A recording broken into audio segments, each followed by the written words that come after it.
convite era tentador, atrevido até. A conversa, como já sabem, promete. Dorme com elas é o mote que este ano elegemos para assinalar o Dia Internacional da Mulher, com alguns dias de antecipação, para também levarem o assunto para casa, refletirem em família durante o fim de semana. Eu sou a Cátia e em meu nome, em nome da Susana Sousa, em nome da Andreia Carriço, da Patrícia Farinha, agradeço a todos e a todas que juntaram a nós esta noite para mais uma vez falarmos sem tabus e sem preconceitos sobre o sono da mulher. Alguns dos convidados que aqui estão hoje já nos acompanham desde a primeira edição, portanto já conhecem bem esta sala que tão bem nos acolhe desde 2023. Esta sala que já foi palco de lançamentos de livros, que já foi palco de talks, já foi uma galeria de exposição fotográfica e que todos os anos nos recebe muito bem, e também por isso muito obrigada à Casa do Gil, muito obrigada à Sofia, que sempre tem este cuidado em receber-nos. Sejam todos muito bem-vindos. Sejam todos muito bem-vindos, espero que passem aqui connosco uma noite agradável. E para aqueles que já nos acompanham desde o início, gostava de convidar-vos a reverem as primeiras edições deste projeto Um Sono de Mulher. Para aqueles que estão connosco pela primeira vez, vão conhecer e vão ver aqui o histórico daquilo que temos feito para trás, sempre com a missão de aumentar e otimizar a literacia em saúde sobre o sono da mulher. Convido-vos então a verem este vídeo curtinho e emotivo.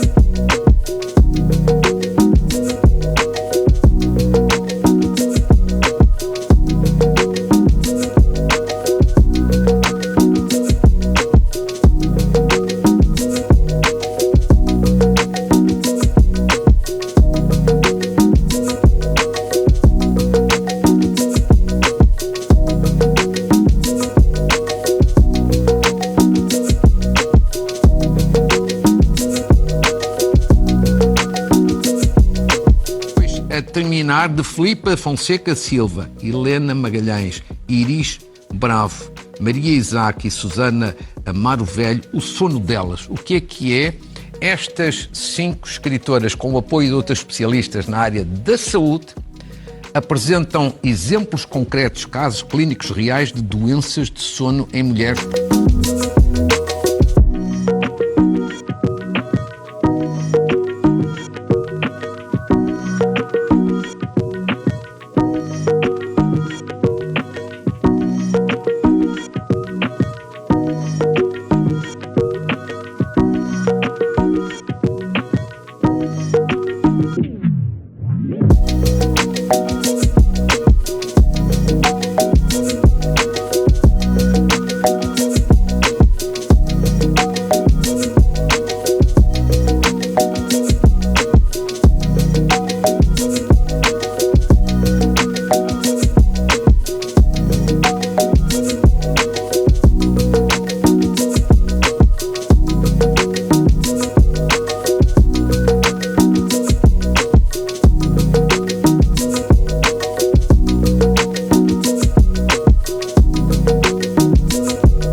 Pois é com grande orgulho que olhamos para trás e vemos esta caminhada que percorremos e percebemos que de alguma forma deixámos aqui a nossa pegada nesta missão de aumentar a literacia em saúde sobre o sono das mulheres. E, efetivamente, alguns destes projetos continuam a circular de mão em mão, de mulher em mulher, com os maridos, com os filhos, com as amigas, com os colegas, influenciadores digitais, decisores políticos. O livro continua à venda nas livrarias físicas e online. A exposição que aqui apresentámos o ano passado continua a percorrer o país. Neste preciso momento está na Alfândega do Porto, no Congresso de Pneumologia do Norte. E, portanto, é um grande orgulho, com grande orgulho que vos recebemos aqui também e que agradecemos por também espalharem a palavra que daqui levam todos os anos. Portanto, depois de um livro, depois de uma talk, depois de uma exposição, paira aqui um mistério sobre o que é que vai acontecer este ano, o que é isto do Dorme com Elas, e essa missão de apresentar o projeto este ano eu vou passar para a Susana Sousa, que é aqui a grande mentora do projeto Um Som de Mulher. Muito obrigada. Boa noite a todos, boa tarde a todos. Obrigada por mais uma vez neste final de quinta-feira, que como vimos nas fotografias, mantivemos a tradição, voltou a chover, e mantivemos aqui o grupo reunido, e esta voz trêmula final da Cátia reflete aquilo que nós sentimos a primeira vez que vimos este vídeo, deste caminho bonito, que é um caminho das 4, mas é um caminho em que a maior parte das pessoas que aqui estão têm feito connosco e têm gerado inputs e têm dado ideias. Ainda não temos o filme, um dia, quem sabe, ainda não existe o filme da Netflix, mas quem sabe um dia. E, portanto, muito obrigada por aqui estarem. Pensando no projeto deste ano, a pedido de muitas pessoas, digamos, de muitos homens, pediram-nos muito para não continuarmos a restringir só ao som de mulher, porque era pouco abrangente. E, portanto, nós, mantendo o nosso foco na literacia em saúde, mantendo o nosso foco na literacia em saúde do sono e não querendo deixar o sono de mulher, o nosso tema deste ano, e eu acho que a imagem do convite já acaba por desvendar alguma coisa, é o sono do casal. De acordo com os números da National Sleep Foundation, 61% dos adultos dorme acompanhado, mas 1/3 dos adultos refere que a sua qualidade de vida e a sua relação é impactada negativamente pelo sono, ou melhor, pelas perturbações do sono. E, portanto, o sono do casal parece-nos um ótimo mote para esta nova forma de comunicar, que é a nossa forma de chegar às pessoas, chegar até vós e chegar às pessoas através deste formato de podcast, que será depois disponibilizado nas redes sociais e nas plataformas habituais, com esta conversa que aqui vamos ter. E com isto, convido a nossa moderadora, que é a Inês Maria de Menezes, que é jornalista, cronista, sobretudo comunicadora, e que faz de uma forma tão bonita, tal e qual como a forma como vê a vida e da forma bonita como fala com os seus convidados. É aqui a mentora de um programa que celebrou agora há pouco tempo os 20 anos do Fala Com Ela, e queríamos passar este vídeo que facilmente vão perceber a razão pela qual nós a convidámos para este desafio dos dias de hoje. Fala com ela. Há sempre uma resposta para todas as questões. O que é um dia bom para ti? Um dia bom para mim é nunca acordar cedo. Dia bom para mim seria acordar cedo. Acordar a 7:15, acordar as minhas filhas mais velhas, devagarinho, com muita calma. Um dia bom é um dia em que eu não preciso de acordar com o despertador. É um dia em que eu acordo à hora que quero. Começa por acordar mais cedo que a casa toda. E claro, com aqueles momentos mágicos que quem tem crianças sabe que é o despertar e o adormecer, enquanto eles são pequenos. Aproveitar incansavelmente isso. Um dia bom para mim é um sábado ou domingo ou um dia de férias em que eu não tenho que trabalhar e posso acordar sem horas, com silêncio. Para começar, tenho que dormir bem, o que é raro. Ter dormido pelo menos 6 horas para acordar muito contente e satisfeito. Poder acordar tranquilamente, sem uma agenda pré-feita de tarefas. É acordar com pouco sono, estar na ronha com a pessoa amada. Acordar porque acordei, sem ser por algum ruído, pelo despertador, por outra razão qualquer, e nem sequer saber que horas são. E com a sensação que dormi bem. É um dia em que eu não acordo depois das 9, 9:30 porque eu dormir muito faz-me mal. Sou daquelas pessoas ao contrário. Tem que ser acordar cedo, bastante cedo. Eu sempre fui madrugador desde criança. E dormir cedinho também, para acordar cedo no outro dia outra vez. Acordar cedo pode ser às 7:30 da manhã. E posso vir pôr os meus filhos à escola, posso ler um bocadinho à noite e normalmente durmo cedo. É assim um dia bom para mim. Obrigada. Obrigado pelo convite. Fala com ela. Perceber que a Há sempre importância uma resposta. do sono nos nossos dias e na nossa qualidade de vida e, de facto, também nas nossas relações. As perturbações do sono crescem em simultâneo com as perturbações da saúde do casal e daí estamos aqui hoje para falar do sono do casal. E a seguir convido quem fica entre as mulheres e foi a pessoa que ficou um bocadinho a torcer mais o nariz com este título do nosso tema deste ano, do Dorme com Elas, para tentar justificar este tema noutras sedes. Mas o Dr. Gustavo Jesus é o nosso convidado também para que convide para a mesa, que é psiquiatra, que defende uma coisa que basicamente é o nosso objetivo deste projeto desde o início, que é a literacia em saúde, e tem sido um entusiasta da literacia em saúde mental e que consegue comunicar desta forma desconstruída e entusiasta que vão ver. E foi um dos convidados muito recentes da Inês e que a tónica do sono acabou por ser ali muito constante ao longo da conversa, ou não fosse o sono tão importante nas nossas vidas, que acaba também de ser muito frequente nas nossas conversas, no nosso dia-a-dia, nas nossas famílias, nos nossos amigos. Portanto, este é o nosso painel. Muito obrigada por terem aceito este desafio e deixo-vos com as conversas que vamos ter agora no nosso Dorme com Elas. Olá, boa tarde a todas, que estão em maioria, Clara. Eu sou uma das surpresas, espero que não fiquem desiludidas e desiludidos. Achei muito bonito este vídeo, eu não sabia, ou seja, sabia que haveria um vídeo, mas gostei de ver este mosaico. Eu costumava brincar, agora fiquei com uma outra amostra relativamente ao programa, ao Fala Com Ela, porque eu costumo resumir e reduzir, estereotipando, desculpem, mas às vezes temos que estereotipar, porque eu convido uma mulher, seja de que área for, e ela diz, invariavelmente, dormir bem, ter tempo para mim, ter silêncio.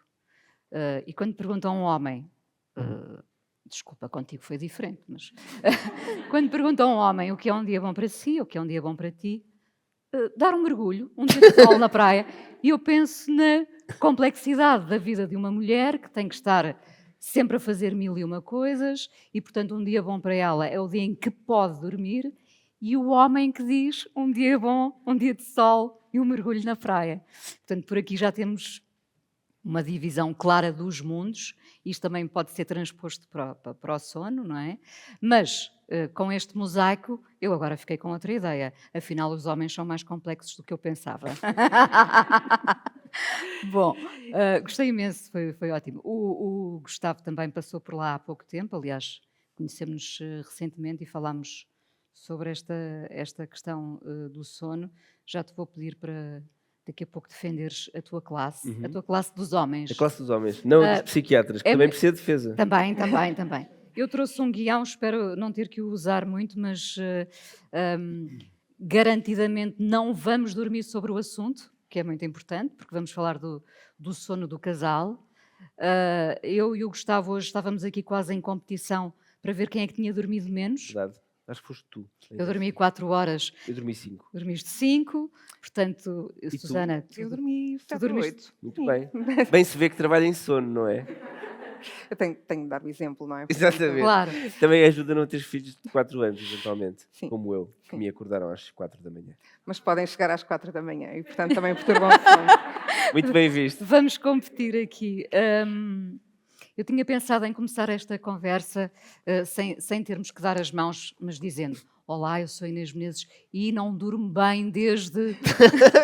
Eu tenho uma resposta para essa pergunta muito facilmente. Não, mas é que, na verdade, eu não durmo bem desde que me lembro de mim própria, não é? Portanto, eu já durmo mal desde a adolescência e hoje, quando estava a preparar o programa, pensei... portanto, durmo mal desde a adolescência, agravou-se cada vez que me apaixonei, piorou quando fui mãe e atingiu mínimos históricos agora depois dos 50 anos, evidentemente. Né? Eu nunca dormi tão pouco e, apesar de tudo, continuo com energia, o que é... Será que me está reservado um lugar em Belém? Esta coisa das 4 horas, não? Ou um sítio mais perto de que Belém, não sei se conheces uns edifícios aqui à frente. Eu conheço bem porque eu moro aqui. Eu então pronto. Talvez seja mais rápido de chegar do que Belém e mais provável também. Também. Bom, esta questão do quem dorme com elas, afinal, não é? Porque, de repente, parece que todos os focos incidem sobre o Gustavo, não é o Gustavo que dorme com elas. Eu só durmo com uma mulher, que é a minha, e com a minha filha quando ela se infiltra. Mas, na verdade, e voltando um bocadinho a este mosaico, a esta questão do fala com ela e das mulheres levarem a questão do sono sempre para responder ao que é um dia bom, eu acho que as mulheres normalmente carregam o peso do mundo, eu posso dizer isso, não é? Carregamos o peso do mundo connosco e na hora de ir dormir esse peso está lá e por isso muitas vezes não conseguimos adormecer.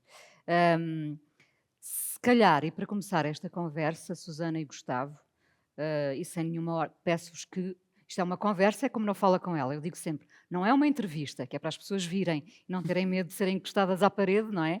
Não estou à espera de nenhuma manchete de uma conversa. Portanto, por favor, não se sintam obrigados a responder ou sintam-se quando quiserem. O sono das mulheres não é igual ao sono dos homens, isto é mesmo verdade. É pior e a razão é biológica. A atividade cerebral dos homens é diferente das mulheres. De facto, este projeto tem batalhado muito por isso, por mostrar estas diferenças entre o sono dos homens e o sono das mulheres, que é diferente por várias razões, desde as sociais, que já tão bem descreveste, mas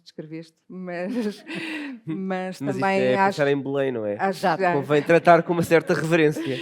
Mas há as razões fisiológicas, não é? E as mulheres, como passam por várias mudanças de fisiologia, nomeadamente hormonal, ao longo da vida, faz com que as mulheres não sejam só diferentes dos homens, como sejam diferentes ao longo da vida, em diferentes fases da vida.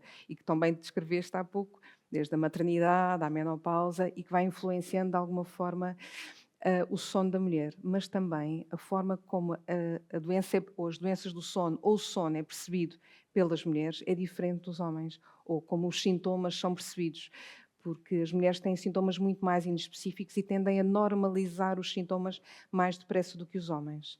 E isso faz com que o diagnóstico seja muito mais tardio. Sim, quando falamos em doenças de sono, falamos sobretudo das principais doenças do sono, que são a insónia, também mais frequente nas mulheres, e assim da apneia obstrutiva do sono, a apneia do sono, que também é mais frequente nos homens. Pensa-se que, porque provavelmente as mulheres não têm tanto diagnóstico e, portanto, há esta falsa noção que os homens são sempre, com muito maior frequência, são muito mais diagnosticados com a apneia do sono. As mulheres, como têm sintomas muito menos específicos e como não os valorizam, não procuram ajuda e, portanto, e a maior parte dos homens também, e nós vemos isso em consulta, a maior parte dos homens vão acompanhados à consulta, as mulheres não são tantas vezes acompanhadas pelos parceiros à consulta. E isto não é só a nossa experiência clínica, isto vem descrito, os estudos clínicos também o mostram. Portanto, as mulheres vão à consulta muito mais vezes sozinhas por situações muito menos específicas do que aquela clássica ressonar, apneias que são presenciadas por quem está ao lado ou muita sonolência durante o dia. As mulheres têm uma fadiga, uma alteração da concentração, alteração da memória, alteração da atenção, coisas que vão acumulando e que acham que é o cansaço pela pressão social que têm, pelo peso que têm nas costas e que acabam por não valorizar, porque é normal. A conversa prévia antes de uma consulta ou de um exame é do outro lado a voz masculina. Queres que eu vá contigo? E a mulher responde, não, eu safo-me sozinha. Se for o contrário, é verdade, normalmente, não é? E sabes o que é que acontece ao contrário? Tu não podes ir sozinho porque tu não sabes explicar. Portanto, eu agora também tenho que entrar aqui em defesa dos homens. Sim, claro. Deve estar aqui um homem na plateia que se sinta acompanhado. E São dois. Exatamente. São dois. Ai, cá está outro, exatamente. Mas chegou mais tarde e eu não o tinha visto entrar, mas muito bem-vindo. Estamos, como dizem na televisão, estamos juntos. E eu queria, no fundo, obviamente, sublinhar aquilo que a Susana já disse. E depois queria dizer que há vários aspectos, na verdade, que eu queria acrescentar. Um deles é que, felizmente, esta perspectiva sobre o papel feminino e masculino na família e na sociedade está a mudar. Portanto, acho também que devemos olhar para isto com um olhar de esperança e com uma perspectiva de fazermos os possíveis para que esta perspectiva social mude, porque acho que não nos podemos acomodar à ideia de que, pois, porque como as mulheres têm muito peso em cima, elas têm uma outra expressão. Não, então temos é que fazer para que as mulheres deixem de ter tanto peso em cima e para que os homens passem a ter metade do peso em cima. Eu, por acaso, estou completamente à vontade para falar, na minha experiência pessoal, porque não só tenho uma mãe que nunca fez nada em casa, como uma sogra que diz que só tem cozinha porque vinha com a casa, porque senão não precisava, e portanto a minha mulher, filha da minha sogra, escuso dizer como é que funciona. Portanto, estou tranquilo, mas reconheço que isto não é a regra e que de facto continua a haver muita desigualdade no papel social entre homem e mulher, e portanto, de facto, há no fundo uma expectativa diferente sobre os sintomas. Logo, é verdade que as mulheres provavelmente não valorizam tantas queixas ou fazem queixas mais inespecíficas, como sendo alterações de comportamento, alterações do humor, alterações da concentração, que ainda por cima são tipicamente associadas à perturbação psiquiátrica, porque ela também é muito mais frequente na mulher, a depressão. Portanto, a depressão é uma doença que é bastante mais frequente na mulher e, portanto, tipicamente, sobretudo a partir de uma certa idade, associada aos fenómenos hormonais da menopausa, etc., tipicamente se diz, pronto, está assim porque tem depressão. E muito frequentemente o que não acontece é procurar as causas subjacentes ao quadro depressivo, que é uma coisa importante porque o diagnóstico psiquiátrico tem que ser sempre um diagnóstico de exclusão. Ou seja, primeiro tem que se ver tudo o que pode estar a provocar aquilo e só depois dizer que tem depressão e então tratar a depressão. Mas queria só acrescentar uma coisa, é que não só existe este papel social esperado, e o que eu vou dizer aqui é bastante nefasto para a maior parte das pessoas desta plateia, incluindo eu próprio, mas também há estigma da parte dos próprios médicos na avaliação das pessoas, porque as pessoas não valorizam tanto as queixas femininas, porque já esperam que a mulher se queixe porque está muito cansada, porque tem filhos e porque tem uma carga mental muito grande, etc, etc. Portanto, isto é válido para a mulher, mas também é válido, por exemplo, para a doença mental. É bem estudado e amplamente conhecido que basta uma pessoa ter sido medicada para a depressão uma vez e ter feito um antidepressivo qualquer, que imediatamente os cuidados que recebe na sua próxima visita à urgência sejam piores. Porque a maior parte dos médicos associa imediatamente tudo o que ele vai dizer a seguir à parte psiquiátrica ou desvalorizar porque tem doença psiquiátrica. Portanto, há dados sobre isso. Há dados objetivos sobre isso. Portanto, ter um antecedente psiquiátrico diminui a qualidade dos cuidados médicos. E o mesmo se passa com este tipo de situação. Uma mulher em idade média, agora parecia... Portanto, uma mulher na idade média tinha outro tipo de problema. Mas uma mulher na média da idade em que se inicia a menopausa, que procura os serviços de saúde, muito facilmente é apelidada de, pronto, está naquela idade, está naquela fase e, portanto, é muito desvalorizado. Logo, a perturbação, por exemplo, a apneia obstrutiva do sono não é diagnosticada.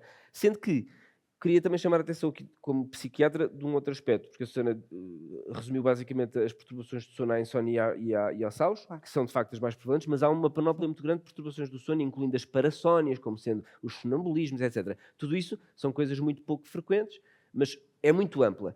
Quanto à insónia, que é de facto a mais provável, é a mais frequente, é importante também reconhecer, mais uma vez, que a maior parte das insónias não é primária. Isto quer dizer o quê? Quer dizer que a queixa é a insónia, ou seja, eu quero dormir e não consigo, ou o meu sono é fragmentado, ou eu deito-me e adormeço logo, mas depois a seguir acordo e não durmo mais, ou acordo cedo demais, sei lá, há muitas formas de ter insónia, mas a maior parte delas é causada por qualquer outra coisa, nomeadamente ansiedade, uma apneia obstrutiva do sono. Sim. Não, pode ser uma apneia obstrutiva do sono, uma ansiedade, uma alteração hematológica, enfim, todas as coisas. Portanto, é muito importante que todas as pessoas que trabalham na área do sono estejam muito atentas ao diagnóstico diferencial, porque não podemos tratar a insónia de imediato sem perceber o que é que está subjacente, porque a percentagem menor dos casos de insónia é a que é causada por uma causa primária, ou seja, de insónia propriamente dita. Mas eu concordo completamente, porque até porque aqui estão muitos profissionais de saúde dedicados a várias áreas, não só necessariamente ao sono, e no início, quando o projeto começou, o que nós queríamos era também chamar a atenção dos profissionais de saúde, porque a percepção, as doenças do sono, de uma forma geral, são muito pouco diagnosticadas e ainda menos nas mulheres. Uhum. Portanto, o nosso primeiro foco foram os profissionais de saúde. E a seguir, o livro, a exposição fotográfica, tenta chamar a atenção das próprias pessoas para aumentar o awareness em relação a estas doenças. Mas os profissionais de saúde estão longe de conseguirem ter os resultados. Nós, infelizmente, continuamos a receber doentes com hipertensão arterial não controlada, em que vamos somando um e segundo antihipertensor e terceiro comprimido, e sem conseguir controlar uma hipertensão quando existe. Temos de ir à procura da causa.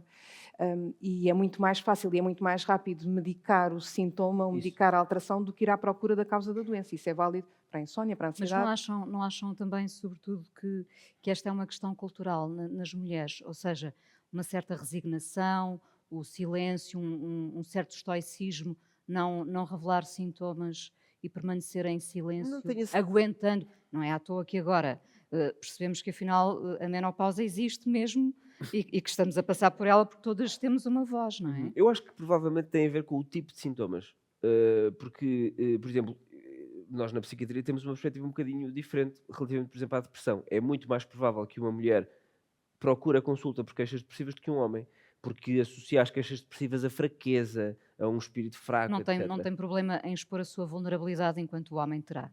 Exatamente, noutros sentidos. Por exemplo, o sono, um homem não tem qualquer problema em dizer que tem insónia, mas dizer que chora já é mais complicado. Portanto, ou seja, não sou tão perentório em dizer que é uma questão meramente cultural, embora os fatores culturais existam certamente, porque, como dizia a Susana, o homem é mais diagnosticado com perturbações de sono, mas no caso da insónia em particular, a mulher tem uma maior prevalência, que chega a ser 2 vezes superior.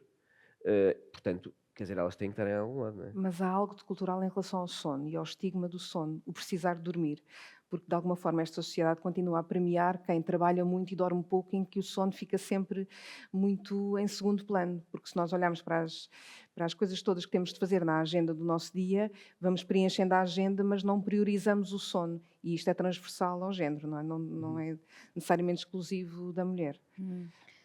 Já agora vamos falar do divórcio do sono a seguir, mas porque me falaste na Idade Média, eu a partir dos 50 e quando entrei na menopausa comecei a dizer com muita propriedade, antes na meia-idade do que na Idade Média. Portanto... Completamente verdade.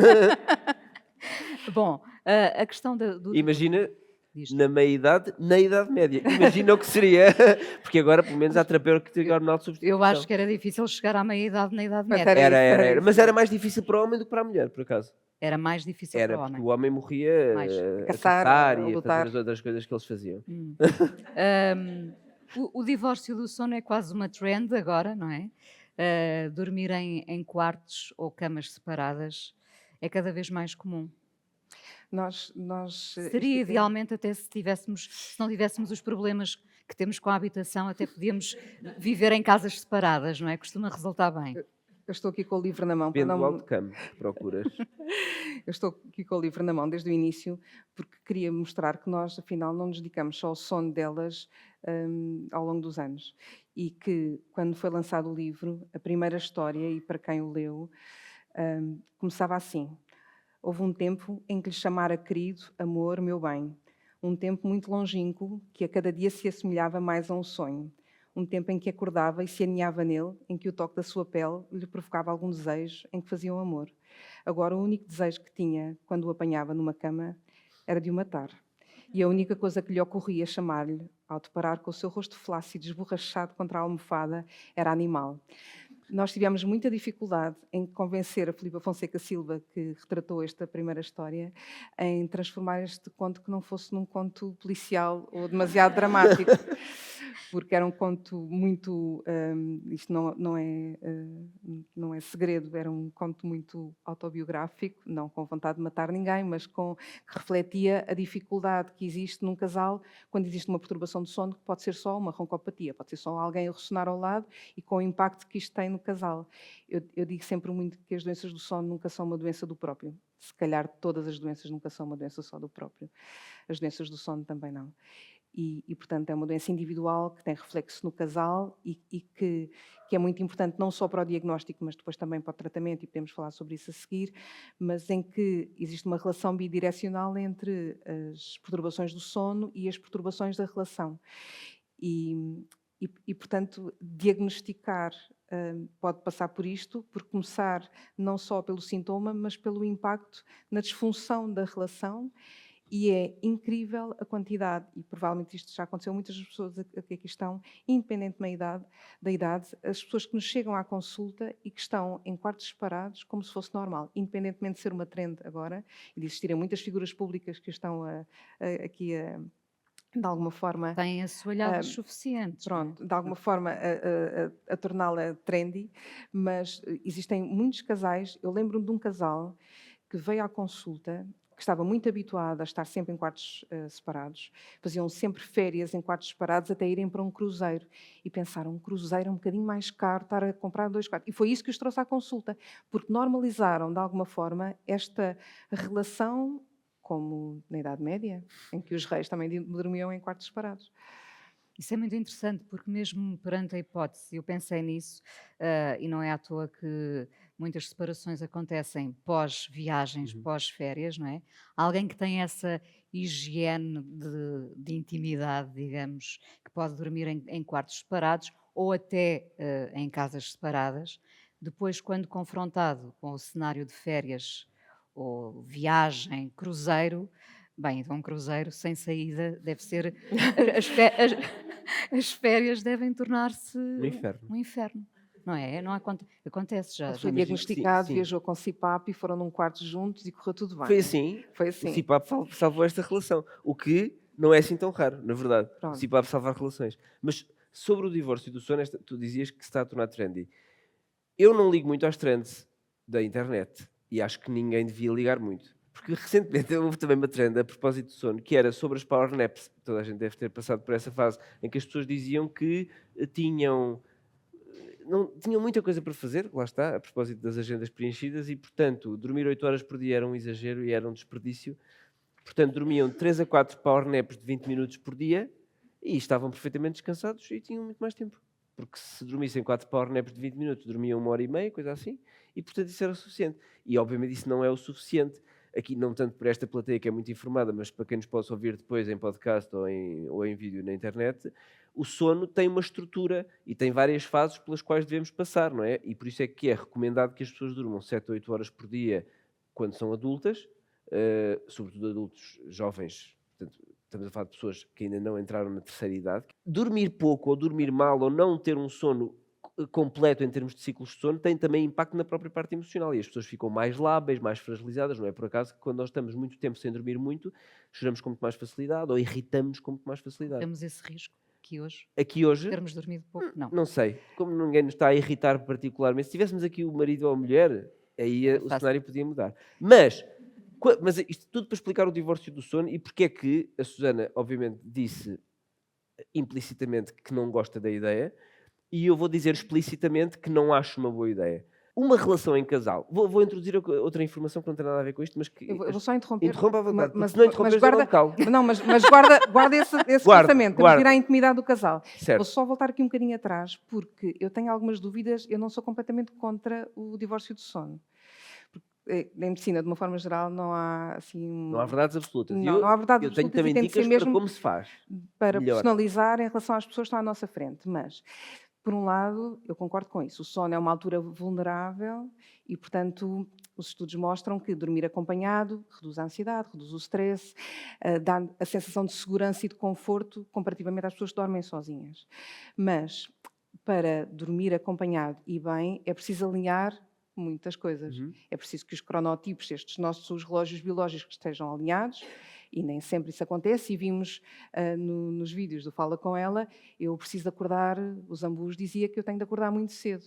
Se eles se juntar a uma companheira que tem um cronotipo um bocadinho diferente, provavelmente isto pode ter impacto no sono. As alterações do nosso termostato, pessoas que são muito friorentas e pessoas que nem por isso, e isso também pode ter impacto no casal.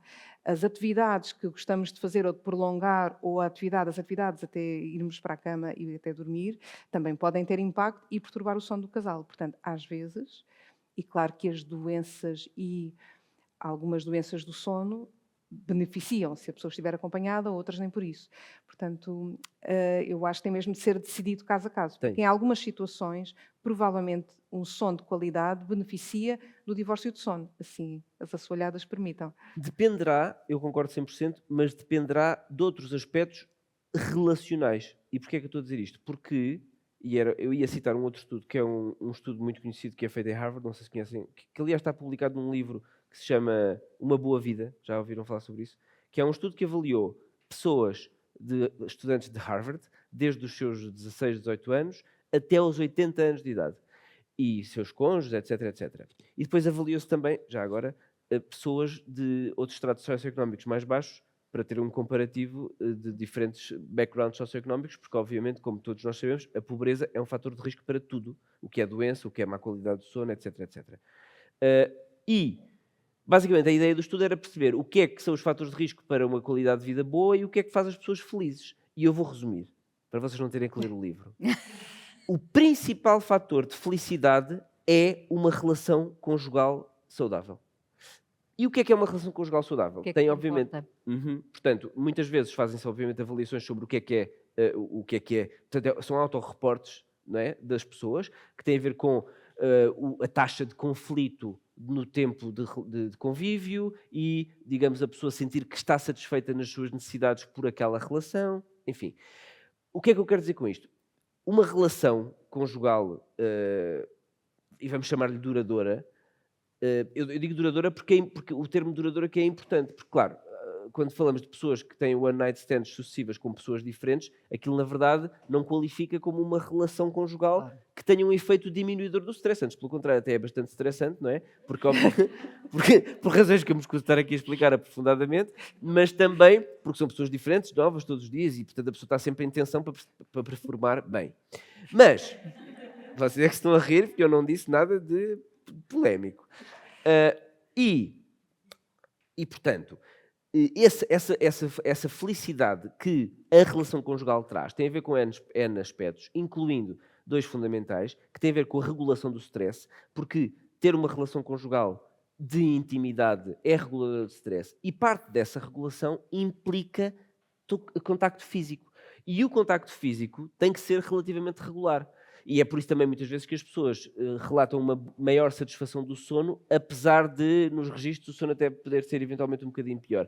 Porque há uma série de coisas que acontecem quando a pessoa se toca num modo íntimo, nem estou a falar sexual necessariamente, mas num modo íntimo, que liberta endorfinas, que vão dar uma sensação de bem-estar. Podemos chamar a isso conforto. E Não é? Sim, um conforto, mas é um conforto biológico, cerebral, que regula o funcionamento cerebral. E isso, a longo prazo, essa regulação do stress vai obviamente impedir o surgimento de uma série de mal-estar, e nomeadamente doença física e doença mental. O divórcio do sono traz esse corte. Isso.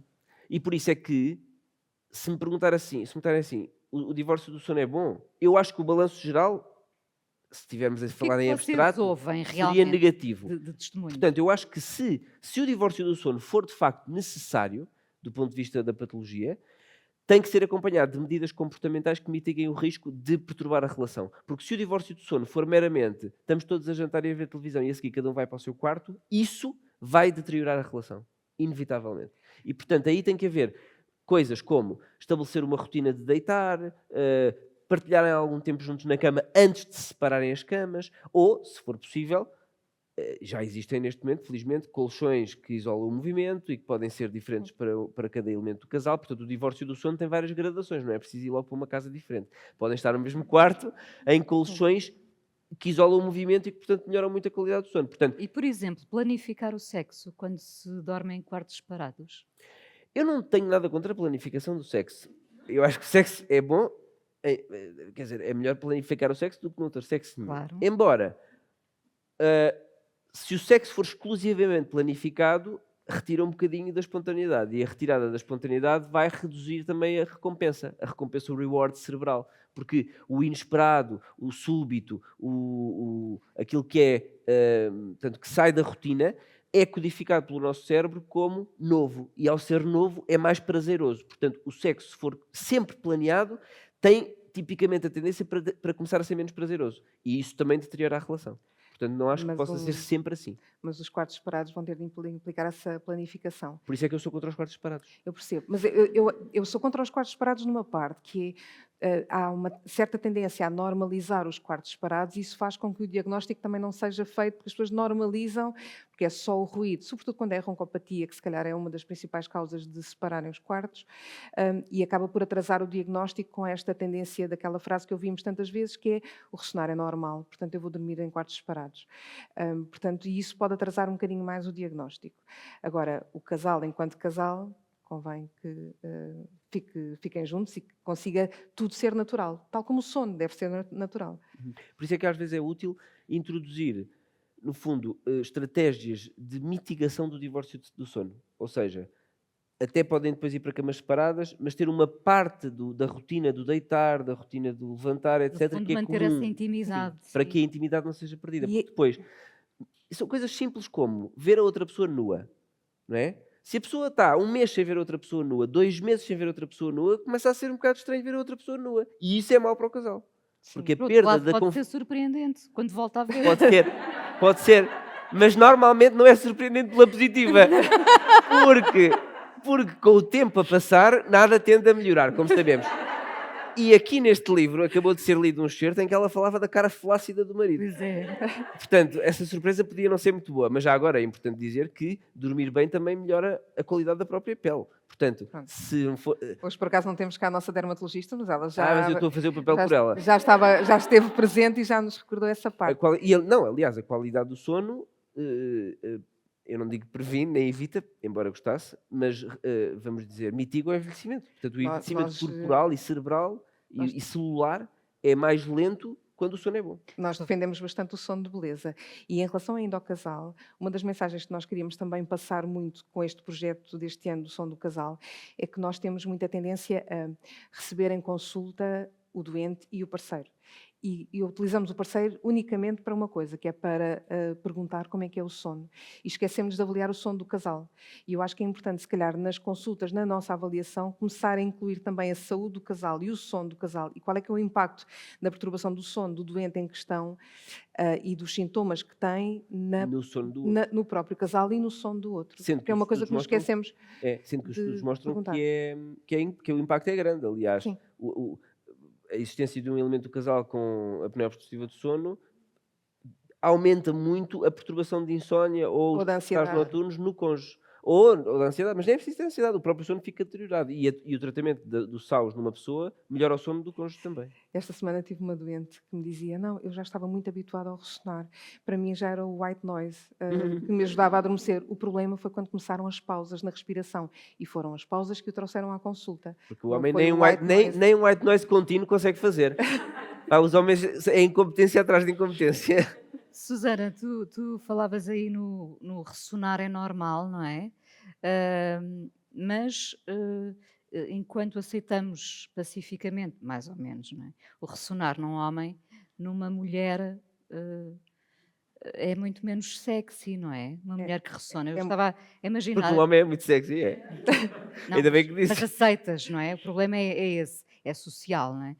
Tu vais numa viagem, seja num voo, seja num comboio, e vai um homem, ou 2 ou 3 a ressonar e está tudo bem. Se ouvires uma mulher a ressonar, essa mulher pode ser alvo de chacota. Acho que todos já vimos isto a acontecer. Porquê é que isto persiste? É verdade, e uma das histórias relatava mesmo isso, que era uma mulher que desde criança ressonava e era conhecida pelo trator. Portanto, era conhecida sempre assim, e há uma altura em que vai fazer uma viagem com as amigas, comboio, faz uma viagem do Expresso do Oriente, de comboio, também por si algo sonoro, mas era um comboio, não era um trator, e é que é nessa altura da viagem que as amigas acabam por obrigá-la a ir a uma consulta. Bom, mas de facto esse cenário era intenso, porque se até no Expresso do Oriente elas conseguiam ouvir... Pronto. Mas há este estigma em relação às mulheres. Eu acho que as mulheres, na verdade, são vítimas, em geral, de uma pressão social enorme para todos os aspectos estéticos da vida. Incluindo ressonar, porque ressonar é inestético, vamos ser honestos, não é? Só como os homens são assim meio abrutalhados, a pessoa aceita que eles ressonam. A Cátia tem sempre essa expressão muito engraçada, não sei se queres dizer, que nós fomos preparadas para toda a gente, as mulheres foram... Como princesas, acordar como princesas, com os novelos da Globo, com os filmes da Disney, as mulheres acordam sempre fantásticas. Mas eu acho que eu adorava quando eram só os filmes da Disney, porque agora temos os Get Ready With Me, do Instagram e do TikTok, e os skincare routines, que são assustadores, sobretudo porque as miúdas começam a fazer aos 10 anos de idade, quando nem skin têm, quanto mais necessidade de skincare. Portanto, ou seja, há uma pressão gigante que, vamos ver, atenção, também com isto não quero diabolizar os aspectos estéticos, porque também é importante, e eu acho que isso também existe, que é, há 2 fações, ou 2 movimentos simultâneos, que é, por um lado, as mulheres não podem ser pressionadas. E claro que não podem, com aspectos estéticos e têm que ser livres para ser como querem, mas depois, se há mulheres que gostam muito dos aspectos estéticos, há que futilidade também está tão preocupada com o aspecto estético. Quer dizer, as mulheres são péssimas umas para as outras, porque na verdade, assim, não é muito comum ver os homens a comentarem estética, aquele está mesmo feio no Instagram, quer dizer, não é coisa que nos passe, não é coisa que passe muito pela cabeça. Portanto, esta pressão é uma pressão feminina, intrinsecamente feminina, em todas as direções. E, portanto, o ressonar... Até porque quando disseste isso, agora que estou aqui a refletir sobre esta própria conversa, tu dizias, a mulher pode ser alvo de chacota. Nunca me tinha passado pela cabeça. Para mim não seria alvo de chacota. Tu é que és mulher e achas que ela pode ser alvo de chacota. Não, eu já me apercebi. E não foi por mim, não é? Mas quem é que gozou? Foi uma mulher, aposto. Não, é motivo de gozo, repara. São imagens muito fortes que ficam gravadas no tempo, não é? Na cultura mas popular. há alguma normalização do ressonar nos homens, que também é mau porque não procuram ajuda, mas nas mulheres, as mulheres reportam menos. Eu ia perguntar por isso. Por vergonha. E falando em estigma, não temos só o estigma da roncopatia, mas temos o estigma em relação ao tratamento da doença, que é outra parte. E que falámos sobre não é sexy ressonar, e agora vamos ver até que ponto é que nós conseguimos também falar de sexiness quando falamos do tratamento, nomeadamente da apneia do sono. Que também pode... Acho que há aqui uma divergência, ou não? Sim, pelo menos nas nossas conversas preliminares não correu muito bem, portanto eu tenho de defender a minha dama agora. Não tenha corrido bem. Mas fala primeiro que as senhoras primeiro. Não sei se é melhor, acho que é melhor fechar. Tenho uma ideia para mais uma serigrafia, que é um casal que usa o CPAP, não é? Certo. Tem que aprender estas coisas. E que não lida bem com o aparelho, não é? E propõe um ao outro, vamos bater um CPAP? Tenho receio do que é que isso possa querer dizer. Confesso. Mas já que a Susana não quer começar, posso começar eu. Vamos ser pragmáticos. É óbvio que o CPAP não é sexy. Tu não queres dormir com CPAP? Não, assim, se eu tiver... Eu, por acaso, não ressono. Não é Ficam todos a saber. E a minha mulher também não, até agora. Pode acontecer, porque, entretanto, isto é importante também perceber, é que são patologias que podem desenvolver-se ao longo da vida. Vocês todos sabem isso, mas quem nos ouve pode não saber, porque há as pessoas que pensam que quem ressona sempre ressonou e, portanto, não está atento a que essa situação pode modificar-se ao longo da vida. De facto, algumas fases da vida, nomeadamente a menopausa, aumentam muito a prevalência da apneia do sono na mulher. Exatamente. E, portanto, é uma altura também a estar atento. Eu acho que esteticamente o CPAP não é uma coisa muito sexy, parece-me óbvio. Mas o benefício suplanta claramente o risco. Ou seja, o risco de um CPAP retirar o sex appeal a um dos elementos do casal, penso que é suplantado pelo benefício do ponto de vista da saúde, e mais que isso... Está a correr melhor hoje. Está a correr melhor, sabes porquê? Sabes porquê? Porque eu fui estudar.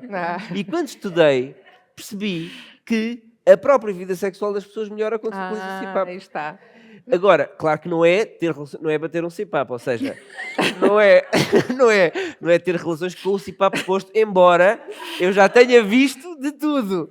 E, portanto, eu até aposto que há pessoas que acham sexy fazer as coisas com o CPAP. Ai, de certeza que é. Aposto. Nunca chegou à minha consulta, mas eu tenho a certeza que há fetiches com CPAPs. Absoluta. O David Lynch podia ter feito um filme em posso, que usava o CPAP como era? Usava? Não usava. No Blue Velvet há, por exemplo, uma cena muito fetichista com uma máscara e, portanto, eu vi de imediato o CPAP a ser utilizado. Agora, mais uma vez, à semelhança do que eu disse para o divórcio do sono, há que mitigar os riscos de eliminação de sex appeal do CPAP. Ou seja, por isso é que eu acho que faz sentido haver uma série de rotinas que ocorrem e contactos próximos e físicos que ocorrem antes da colocação do CPAP, porque isso permitirá que todos os outros acontecimentos que normalmente acontecem na cama, antes de pôr o CPAP, porque aí mitigam-se os riscos. A verdade é que depois o tratamento melhora a qualidade do sono, melhora o funcionamento cerebral e, portanto, necessariamente vai melhorar. Estou mais feliz agora, estou mais feliz. Mas os psiquiatras servem para pôr as pessoas felizes. É por isso que eu aqui estou. Foi só por isso. Então, mas de facto existe algum estigma em relação a dormir com o equipamento, em qualquer doente, não é? Eu digo muitas vezes que preferia ter um comprimido para entregar para o doente tomar com água e mesmo assim as taxas de adesão, mesmo em relação à medicação oral, já não são o que deveriam ser. Em relação a um tratamento que implica dormir com uma máscara ligada a um aparelho, que fica ligado na mesa de cabeceira, implica algum cuidado, sobretudo nesta fase inicial da adesão ao tratamento, sobretudo sobretudo neste primeiro mês a 3 meses de proximidade, em que o casal é muito importante. Portanto, os doentes que têm um parceiro têm taxas de adesão muito maiores em relação ao tratamento com o CPAP do que se não tiverem, lembrando que a importância do parceiro... Mas posso fazer eu próprio uma pergunta sobre isso? Ainda hoje aconteceu, tive na consulta uma senhora que se queixava que não conseguia dormir bem, porque estava tão ansiosa a tentar garantir que a máscara permanecia na cara do marido, não sei se a cara era flácida ou não, que ficava ansiosa com... Pode ser só na fase inicial, porque no fundo também gera muita ansiedade as pausas na respiração, portanto acabam portanto, as mulheres também acabam por ter mais ansiedade em relação a estes pequenos pormenores, pormenores que são grandes, os sintomas que vão surgindo e depois relacionado com a terapêutica. Mas aí voltamos àquela fase inicial, aquele peso que nós temos nas costas em assegurar que tudo corre bem, tudo corre bem com o tratamento do marido, tudo corre bem com os filhos, tudo corre bem com a casa, e aí se calhar é mais um assumir outra vez desse papel. Mas independentemente de ser homem ou mulher, ou de quem é que é o doente, ou do casal, a maior parte dos estudos que são feitos, nós temos poucos estudos com mulheres e temos, em relação aos casais, só temos estudos em situações heterossexuais, não existem estudos de outra forma, mas na maior parte das vezes, quando existe um parceiro, a taxa de adesão ao tratamento é muito superior e a importância no papel, na adesão, é muito, muito grande. Mas nós também temos diferentes fases de relação. E nós já sentimos isso também noutras reuniões que tivemos, a diferença que é quando estamos numa fase inicial da relação ou com uma relação já estabelecida.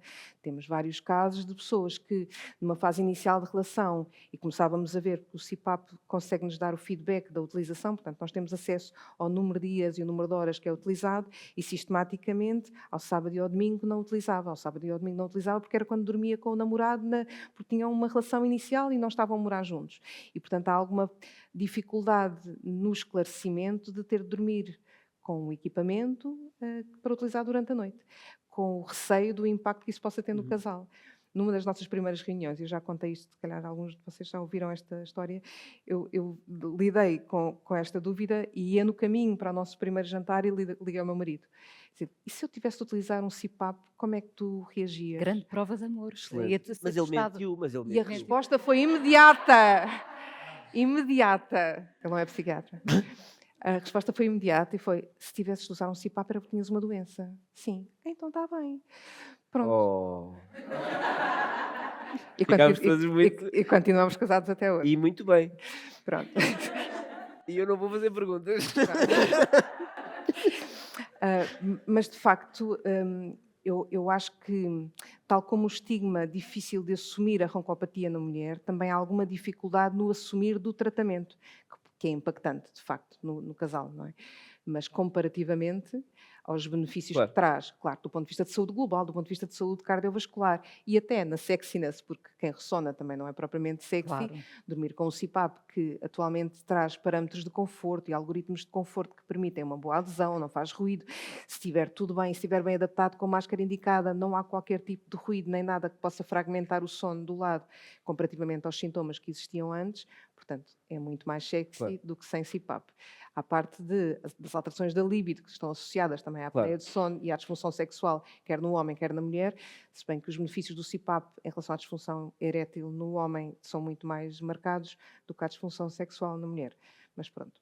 Mas isso também tem a ver com o facto da função sexual masculina ser muito mais dependente de aspectos vasculares do que a feminina e, portanto, é mais mensurável. E o SAUS é um fator de risco cardiovascular, portanto, ao reduzir esse burden cardiovascular, a função sexual melhora. Mas, de qualquer forma, eu reparo que eu alinho completamente com essa bitola, mas eu acho é que nós não podemos dourar a pílula.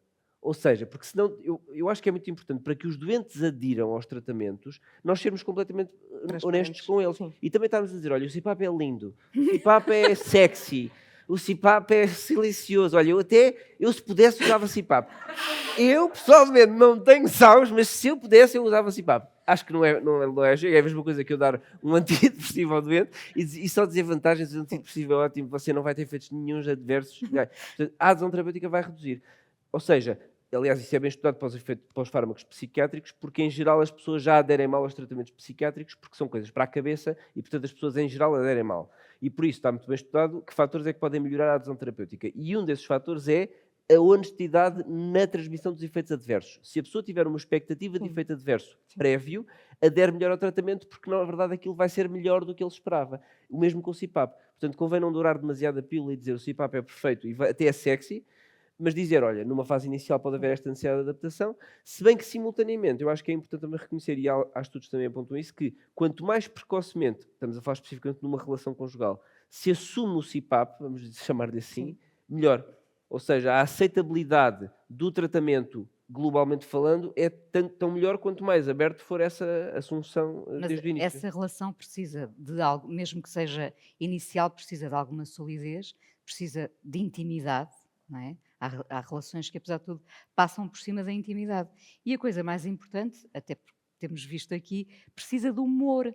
Às vezes falta humor nesta partilha de intimidade, não é? Brincar com o CPAP. Sim. Existem pessoas que atribuem nomes ao próprio CPAP, não é? Eu estou com um bocado de receio. Temos exemplos? O melhor exemplo que me lembro não é o ideal, porque houve um doente que chamou Suzy ao CPAP. Tendo em conta que a médica se chama Susana, não foi o melhor exemplo. Mas, o que é que a mulher achou disso? A mulher do doente? Não me consigo recordar, porque acho que parei naquele momento, mas realmente há pessoas que atribuem nomes mais... Recalcou. mais fofinhos ao CPAP e acabam por atribuir, assim, de alguma forma, alguma facilidade no engagement com o próprio equipamento. Mas não sentem que falta algum humor nessa partilha de intimidade?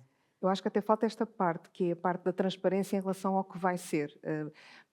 Perder tempo no momento inicial, eu mostro fotografias de como os doentes vão sair quando vão fazer o estudo de sono, para perceber como é que vão sair monitorizados do hospital, mostro a fotografia como vão sair, ou como provavelmente a máscara que vai ser adaptada, doentes dormir com máscara, mas provavelmente acho que tem de ser esse o caminho. Provavelmente o humor iria ajudar, mas aqui também tem de ser caso a caso, não é? Teremos que ter também um hashtag no Instagram com as pessoas a usarem o CPAP. Atenção, CPAP mas, é sexy. Por exemplo, mas as redes sociais ajudam muito CPAP atualmente. is the new sexy. Existem, se pesquisarem nas redes sociais, existem já alguns CPAP influencers, assim, pronto, que vão experimentando máscaras diferentes. Isso com os doentes customizados, por exemplo. Sim, e acaba por ajuda a normalizar, com humor ou sem humor, mas ajuda a normalizar a questão. Existem alguns que experimentam todas as máscaras novas no mercado. Existe uma influencer mulher que mostra a facilidade que é, passa a vida a viajar e leva o equipamento e mostra a facilidade que é de transportar o equipamento que nunca deixa em casa quando vai viajar. Portanto, ajuda também no chegar à população e no tirar esta carga negativa de um equipamento com o qual se tem de dormir. Mas é difícil fazer isto, porque era o que tu dizias, eu acho que implica sempre algum grau de intimidade, porque mesmo num casal, eu tenho muitos doentes, eu estou a fazer sempre o paralelismo com a medicação psiquiátrica, porque eu acho que o grau de estigma é capaz de ser até equivalente ou até superior na medicação psiquiátrica, por incrível que possa parecer, não é? Porque toma-se um comprimido e a coisa, em princípio, é mais fácil de administrar. Mas há muitos casais de longa data que não partilham com os cônjuges que estão a fazer tratamento antidepressivo, por exemplo. E, portanto, se isso é verdade, certamente que o mesmo acontece com os tratamentos. Isso também é revelador do grau de intimidade que se tem, da efetivamente. relação, da qualidade da relação. E da confiança, não é? Ora bem, eu tenho aqui umas cartas com uns tópicos sobre esta questão do sono. Mas, e provavelmente algumas pessoas também têm... É isso, eu não vos queria iludir, porque isto não é um programa da Oprah, e dizer que vocês têm debaixo da vossa cadeira um cartão que vai dar direção ao Everybody carro. gets a car. Não vai acontecer isso, mas eu penso que alguns procurarem terão também uma carta destas com um tópico provável. Não vamos oferecer nada. Está onde? Está debaixo da cadeira mesmo? Está colado? Já ouvi.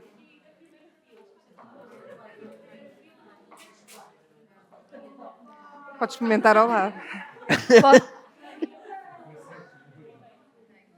Posso pedir desde já... Vai lá. Inês Chapinho. Mas há pessoas desiludidas por não terem uma carta. Nem é um carro. Não, é uma carta. Bastava-lhes uma carta. Podemos pedir a participação do público. Inês Chapinho, o que é que te calhou? Só um bocadinho, que é para ficar aqui com o registro. Tá? Pensou? Vamos ouvir. Então, o meu diz: quando um é mais noturno e o outro é mais matutino. Foi exatamente isso que me calhou lá em casa. no início eu sempre gostei de me deitar cedo, porque sempre dormi também um bocadinho mal, e quando me deitava tarde nunca compensava, não é? Não há aquela coisa do hábito de vou sair e acordo mais tarde, por isso eu acordava sempre cedo e era horrível, porque o meu marido via-me de olhos abertos olhar para ele tipo, acorda, vá, ou fazer de propósito para ele acordar, no início, não é? Quando ainda é tudo, Sei perfeitamente. ainda é tudo aceitável, não é? Naquela fase, ele ainda tolera. Mas... Pronto, ele ainda tolerava. Agora, pronto, sai da cama, rasteirinha, vou para fora. Faz a dizer assim, que me lixo. Exato. E pronto, mas foi de facto uma aprendizagem, é uma aprendizagem. Eu agora tenho uma rotina, costumo dizer, tenho a minha rotina de sono noturna, a minha higiene, e aviso toda a gente, eu não quero ninguém entrar no quarto a partir daquela hora, por isso os miúdos estão proibidos, batem à porta já a medo, quase antes que levem um berro, porque eu quero ir para a cama, adormecer cedo para acordar outro dia e tentar acalmar e fazer aquela... desligar noturno, não é? E começar a desligar do dia para ver se adormeço sossegada, e de facto resulta. Se eu ficar na sala a ver e a conversar até mais tarde e não desligar, parece que vou agitada e vai aquele todo o dia comigo e não durmo tão bem. É um facto, porque fez diferença na minha vida esta... Mas são os diferentes ritmos, não é? Exato. Que podem ter impacto no casal, facto... mas passa por isso, pela conversação e pela... Exato. Eu ia perguntar-vos, já vou pedir também ali ao lado o tópico seguinte, mas se há um meio caminho onde as pessoas se encontram, para quem tem estes horários tão antagónicos? Nós nascemos predispostos com este nosso ritmo interno e, portanto, às vezes passa muito por esta necessidade de alinhar estes ritmos, até porque a sociedade não está preparada para estes diferentes ritmos. Provavelmente no futuro vamos ter horários de trabalho muito em conformidade com o nosso relógio interno, porque de facto nós nascemos mais matutinos ou mais vespertinos e é uma característica nossa. O problema é que a sociedade impõe-nos horários de início, aulas escolares, de horários laborais, muito cedo, não é? A sociedade começa de manhã e isto não está de acordo com, muitas vezes, com o nosso próprio relógio interno. E, portanto, precisamos de algumas estratégias para alinhar estes muitas ritmos. vezes não está alinhado entre membros do casal, que é aqui o que o relato da audiência acabou de nos provar. Mas, é assim, a pergunta da Inês é se as pessoas se podem encontrar a meio caminho. Eu diria que eventualmente isso é o ideal. Há também alguns estudos que mostram que naturalmente, sobretudo com uma rotina de sono semelhante, os cronotipos tendem a ajustar-se, ou seja, na verdade... Embora exista uma predisposição biológica para diferentes cronotipos, ser mais matutino ou mais noctívago... Alguém cede, no fundo. Não é alguém cede, é que naturalmente... porque isto tem a ver com o quê? Tem a ver com vários aspectos. Porque o sono, ou seja, a pessoa ter sono, é determinado por aspectos biológicos e marcadores biológicos, entre os quais o mais conhecido é a melatonina, que está aí falado para toda a ordem, há gomas, há sprays, há tudo. É uma maravilha de um negócio com pouca evidência, mas enfim... porque essas doses de melatonina e a forma como é administrada depois não tem efeito nenhum. Mas a melatonina é segregada pela glândula pineal, que é uma zona específica, é um nome ótimo, não é? Pineal. Isto a propósito de outras frases ditas já nesta sessão antes. A glândula pineal do cérebro segrega melatonina, digamos, em resposta à exposição solar durante o dia. Portanto, a pessoa que está exposta à luz diurna vai produzindo melatonina e a melatonina depois vai-se acumulando e há um grau de melatonina que depois determina que a pessoa tem sono.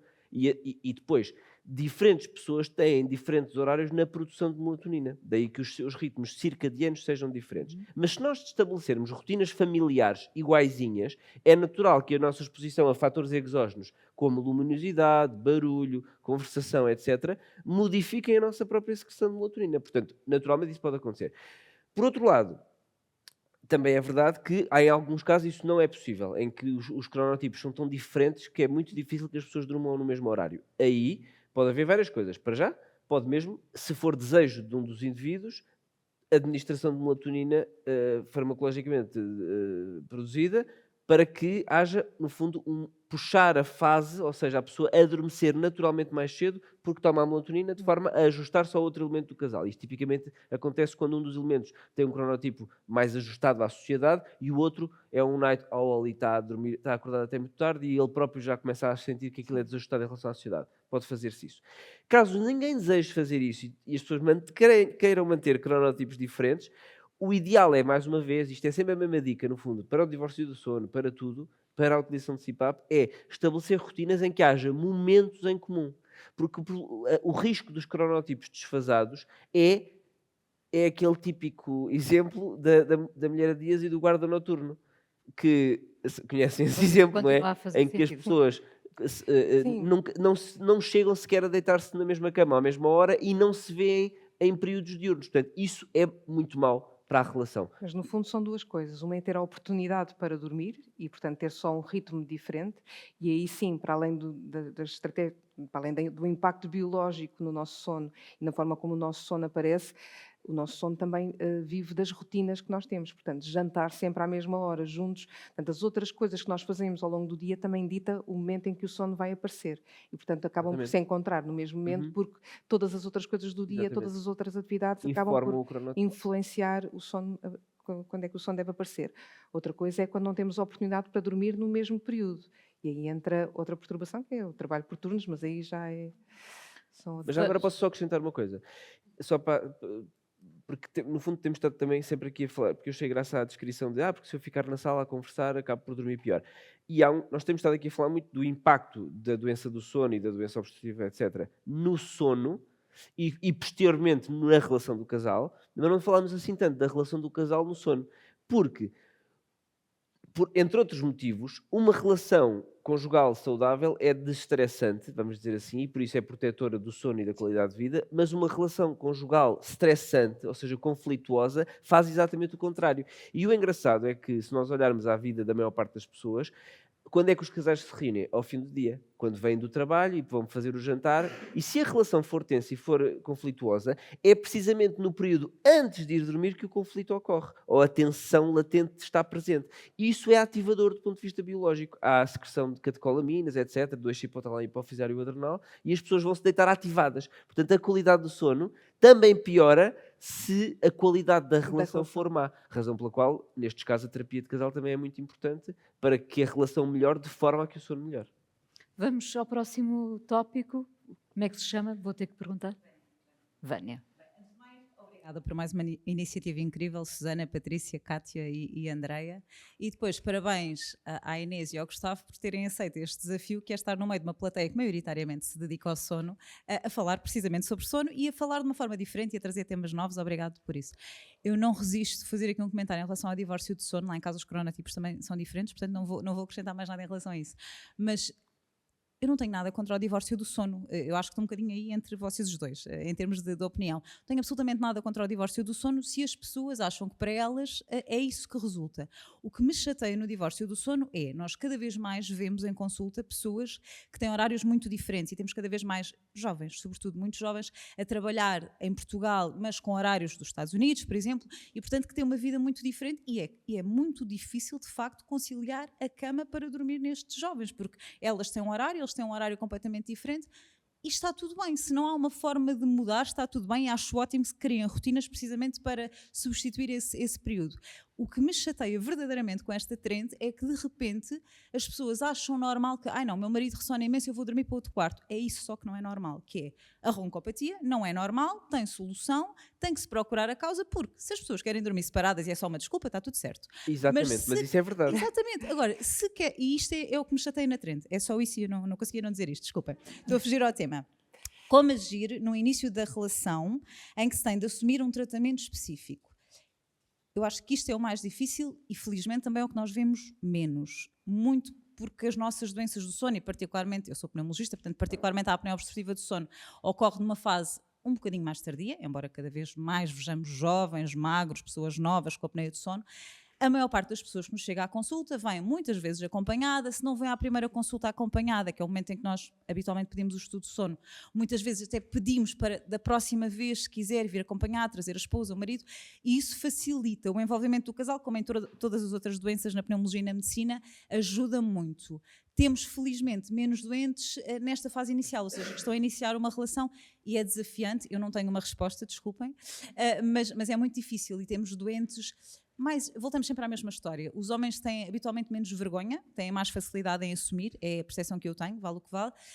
As mulheres, de facto, têm muito aquela coisa: ai, doutor, eu agora estou com um namorado novo, eu faço o CPAP sempre, quando vou ter a casa dele, quando eu não levo. E é difícil gerir isso. Às vezes pode passar por soluções terapêuticas e, felizmente, o CPAP não é o único tratamento para a apneia obstrutiva do sono. Temos dispositivos orais que são muito melhor aceitos deste ponto de vista de serem sexys, não é? Porque, de facto, o CPAP tem aqui esta limitação, e eu concordo, é verdade. Nós temos que ser muito honestos com o doente, que é, isto é necessário, como quando é necessário fazer oxigenoterapia, quando é necessário um doente ter uma prótese, quer dizer, é uma necessidade, vamos torná-la o menos não sexy possível, mas evidentemente é dormir com uma prótese, é como tudo o resto. E portanto, acho que é muito importante ouvirmos o doente e tentarmos ir atrás, e às vezes é um caminho. Na primeira consulta a doente diz-me: olha, os dias que estão aí é porque eu de facto estive com o meu namorado e não uso. E nós vamos trabalhando isso. Então, e quando é que decide?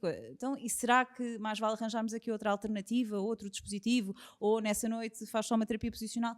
É um caminho, mas não tenho uma resposta. Acho que é o maior dos desafios. Ninguém vai para um encontro do Tinder ou do Bumble com o CPAP.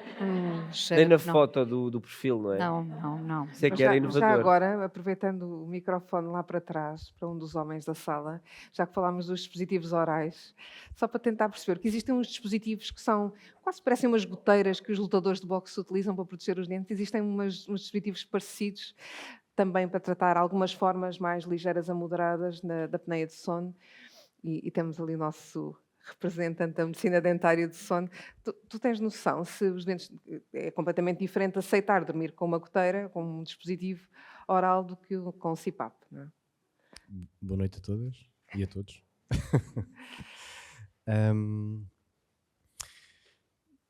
Efetivamente, acho que é mais fácil a nível do sexiness, não é? De adaptar. No entanto, sempre que eu coloco um dispositivo de avanço mandibular aos homens, quase todos dizem que parece o Don Corleone. Okay? A mandíbula mais avançada. Então, se forem de poliamida, com os dentes brancos ainda parecem mais. Mas efetivamente há uma adaptação, uma aceitação melhor do que quando é um CPAP em termos de casal. Claro que sim, é muito mais fácil tu chegares a teres um dispositivo ao lado na mesinha de cabeceira e colocares na boca do que todo o aparato.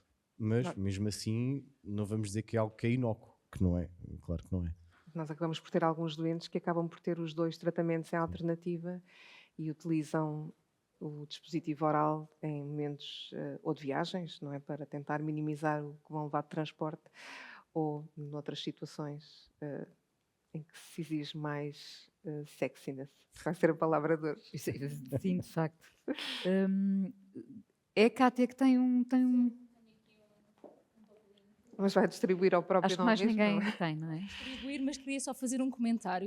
E voltando aqui à questão da internet e das modas do Instagram. As mulheres dormem com trancinhas no cabelo, com máscaras na cara, com aparelhos para branquear os dentes. Portanto, é um CPAP que vai fazer diferença. Quer dizer, hoje em dia as mulheres dormem com tudo, com todos os rituais de beleza antes de irem dormir. A questão é o CPAP que fará a diferença, não é? Provavelmente isso tem a ver com com a finalidade que eles observam nesses rituais. Ou seja, o que é triste também. Porque quer dizer que valorizam mais os rituais de beleza do que os rituais de saúde. Mas talvez então, acabei de ter uma ideia espetacular, uma estratégia de marketing seja mostrar como as mulheres ficam mais bonitas depois de usar o CPAP. Porque ficam de certeza. Porque não é com ele posto, peço desculpa. Mas é de certeza que a pele melhora, dormem melhor, etc. Elas vão ficar mais bonitas de certeza. Fica a dica. Hashtag agora mas existem estudos. No fundo, a ideia é a mesma, é ficar melhor, não é? A ideia Exatamente. É, seja com as trancinhas, seja com o skincare, seja com o CPAP, se a outra pessoa estiver a observar, a ideia é, tu vais ficar melhor com isso. Mas agora posso só, antes da Cátia depois passar para o tópico dela, porque ainda sobre a pergunta anterior, e no fundo a grande dificuldade é essa, é num início de relação, quando avançar com a informação. e com o disclosure, vamos dizer assim. Eu acho que, mais uma vez aqui como psiquiatra, eu acho que nós como psiquiatras se calhar somos a especialidade médica que está mais habituada a negociar, porque muitas vezes as pessoas não querem por simplesmente fazer um tratamento, ou nós sabemos que não vão aderir e não nos vão dizer, ou às vezes nem sequer têm perfeita consciência da sua doença. Convém não esquecer que temos também essa parte das doenças em que as pessoas não têm consciência de que estão doentes. Portanto, o nosso papel de dissuasão e de negociação tem que ser alto. E nesse papel de negociação, às vezes nós temos que aceitar que o ótimo é inimigo do bom. E portanto, de facto, eu ponho no papel de uma pessoa de 25 anos ou de 26 anos que está com novas relações e eu, pessoalmente, vou ser completamente honesto, eu não queria mostrar a uma namorada nova que usava um CPAP. Portanto, eu acho que nós temos que fazer uma aliança com as pessoas no sentido de dizer, compreendo que nesta fase não é possível, vamos trabalhar neste sentido, vai ter uma prótese oral nesta fase inicial e vamos ver quando é que esta relação se torna suficientemente próxima e suficientemente íntima para introduzir isso. Portanto, quando você souber que esse é o homem da sua vida, diga. Porque aí avançamos. Bem, é que tal como a Inês Chapinho também me calhou foi mesmo na MUS, quando um prefere silêncio total e o outro gosta de ruído branco / TV. Portanto, eu gosto de adormecer a ler no silêncio do meu quarto com alguma luz. O meu marido gosta de ter ruído da televisão, portanto, no quarto não há televisão. O que acontece é eu adormeço no quarto a ler, ele adormece na sala a ver televisão e depois, quando acorda, vem para o quarto e acorda-me a mim também. E, portanto, eu, tal como a Manelinha, por vezes, também tenho vontade de o matar por interromper o meu sono descansado. Como é que se faz? De facto, é mesmo. Voltamos à conversação, não é? Voltamos a esta negociação de tentar perceber o que é melhor para os dois, o que é melhor para cada um vai ser o melhor para os dois. Acho que há uma resposta óbvia, que ele tem que mudar. Porque é assim... Não, acho mesmo que é verdade, porque ele não tem um padrão de sono saudável. Para ele, sim. Além de lhe lixar a noite a si, mas vá, pronto. Foi a Cátia que aceitou estar casada com ele. Agora, ele está a dormir uma primeira parte da noite, que provavelmente é o primeiro ciclo, com pior qualidade, porque não está, do ponto de vista físico, com a melhor qualidade, e o facto de ter ruído por trás não vai permitir que o sono seja tão profundo, e depois vai ter uma interrupção a meio, e depois vai mudar de ambiente, portanto, ele não vai ter boa qualidade de sono. Portanto, aí, nesse caso em particular, acho que é fácil, é ele que tem que mudar. Pronto, eu comentei há dias com a Vânia que lhe encontrei na gaveta da casa de banho uma caixa de melatonina da Mercadona. Da Mercadona? É isso. Estava lá escondidinho. Ele tem mais medo de assumir a melatonina do que se calhar teria um CPAP. Mas estava lá escondido, ele foi comprar, portanto, efetivamente ele não está com o sono. Claro, mas também, se tomar melatonina e for ver televisão, é um contrassenso. Claro. Porque é uma coisa que as pessoas acham muito, quando se dá melatonina, é que aquilo vai sedar, e a melatonina não ceda. A melatonina é um sinal biológico de iniciação de sono. Se eu der um sinal biológico de iniciação do sono, que é dar a melatonina, e der 10 sinais exógenos de não iniciar sono, tipo beber álcool, pôr televisão em altos berros, a luz, comer em feijoada, a melatonina não vai fazer nada. Olha, até rimei. E quem rima sem saber, como é que é? Sem querer é amado sem saber. Então, se calhar, alguém quer fazer algum comentário aqui atrás? Mesmo sem ter... Alguém encontrou e não quer assumir o papel Exato. que encontrou Tópico debaixo da cadeira. Não. Não há mais nenhuma cadeira com tópicos. Há pessoas que devem ter um tópico e não querem ler. Estou Acho que nessa... um tópico sobre a maternidade. Eu ia rematar Então vamos lá. Este encontro, porque não tínhamos falado desses dois períodos na vida da mulher, a maternidade e depois a menopausa, porque eu não sei se na andropausa também há flutuações de sono, de insónias. Não, a andropausa é um bocadinho uma invenção. É um mito. Para os homens dizerem que são iguais às mulheres e também sofrem. Porque, na verdade, a andropausa é completamente irrelevante ao pé da menopausa.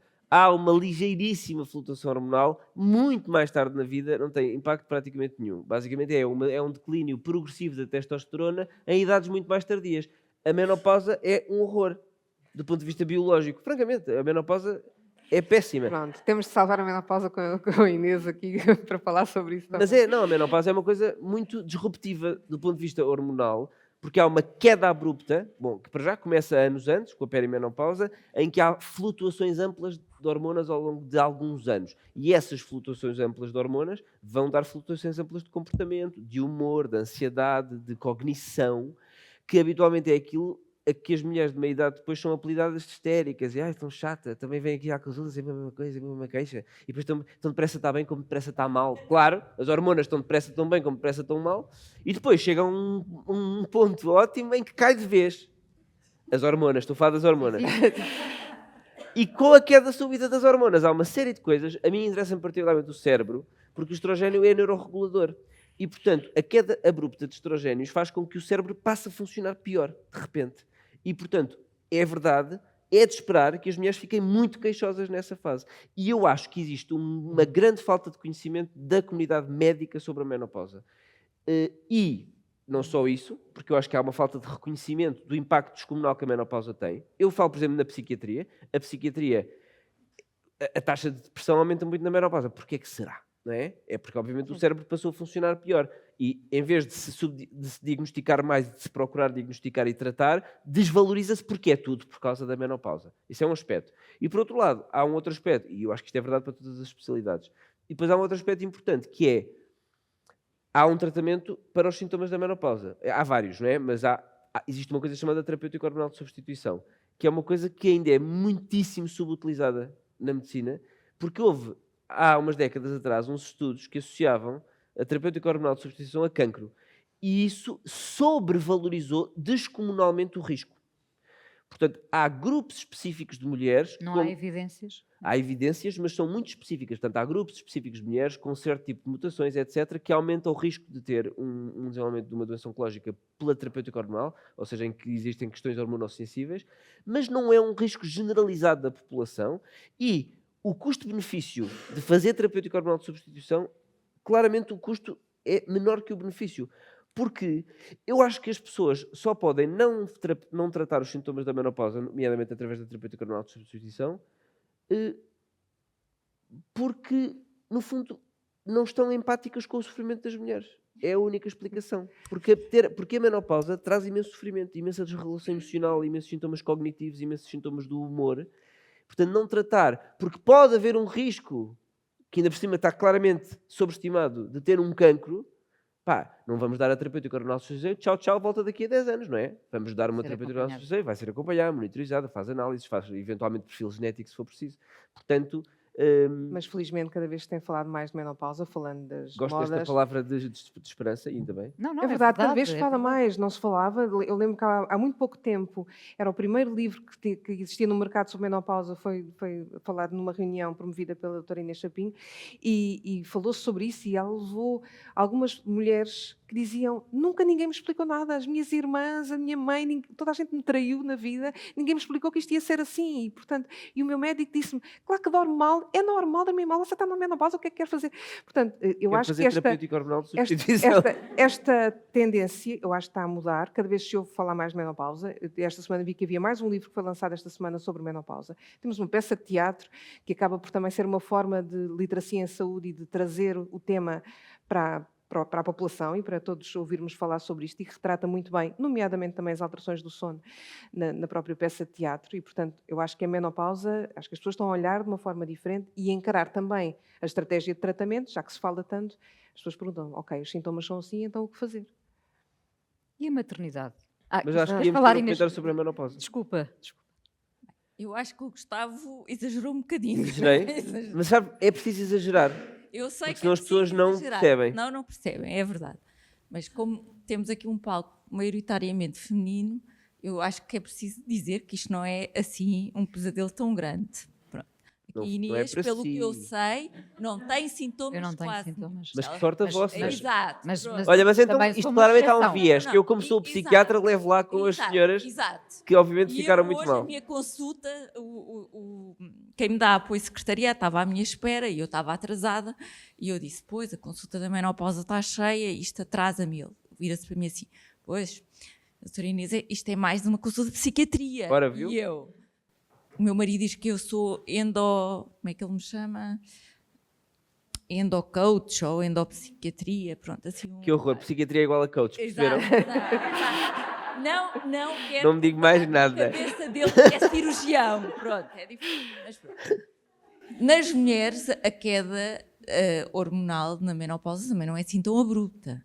Uma coisa é uma cirurgia, uma mulher que tem uma menopausa cirúrgica. Claro. Pronto, hoje, por exemplo, tive uma consulta que eu fiquei muito satisfeita com uma doente que eu conheço há muito tempo e que vem porque vai ser operada, vai remover os ovários e veio antes preocupada e eu combinei com ela, vamos fazer os exames da mama, ficar tranquila, está tudo bem e vamos fazer a terapêutica e no dia seguinte à cirurgia começa a fazer terapêutica hormonal. Pronto, e combinámos isto não vai acontecer como uma outra que teve no evento, que foi operada, apareceu-me na consulta para aí uma série de anos depois de eu a ter visto pela primeira vez, a bater-me à porta e diz: tem que me ajudar, porque eu fui operada, então tinha removido os ovários e aí sim estava a cair do tripé, como se costuma dizer, e estava péssima. Pronto. E foi uma grande mudança. Em relação ao estudo, só para dar aqui uma nota, nos anos, até aos anos 90, a maior parte das mulheres faziam terapêutica hormonal, aquilo era banal. A minha mãe fez terapêutica hormonal, a seguir fazer uma cirurgia, era normal elas fazerem. Pronto.